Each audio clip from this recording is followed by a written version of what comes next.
Sebagai garda terdepan penanganan COVID-19 itu harus Gampong Sapi membentuk tim siaga COVID-19 melakukan apel bersama dengan tim siaga Kecamatan Kelu Timur bersatu dalam upaya pencegahan penyebaran virus corona.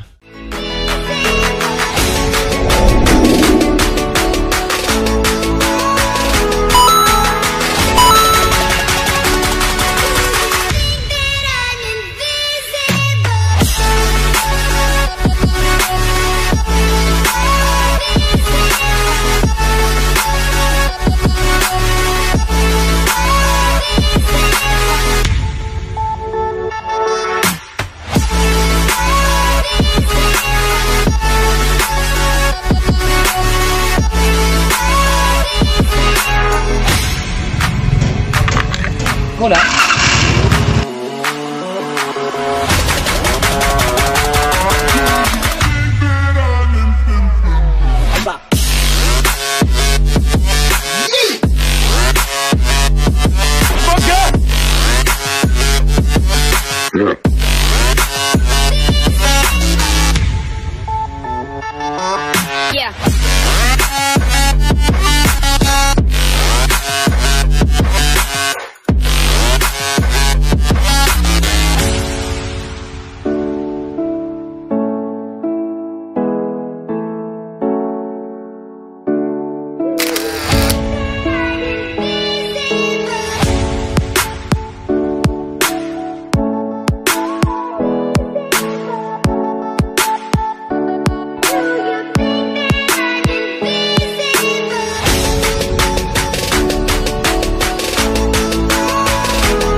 Penyemprotan disinfektan dilakukan pada setiap fasilitas umum yang ada pada masing-masing kampung di wilayah Kecamatan Kelu Timur yang dibantu oleh tenaga Badan Nasional Penanggulangan Bencana Daerah atau BNPB Kabupaten Aceh Selatan.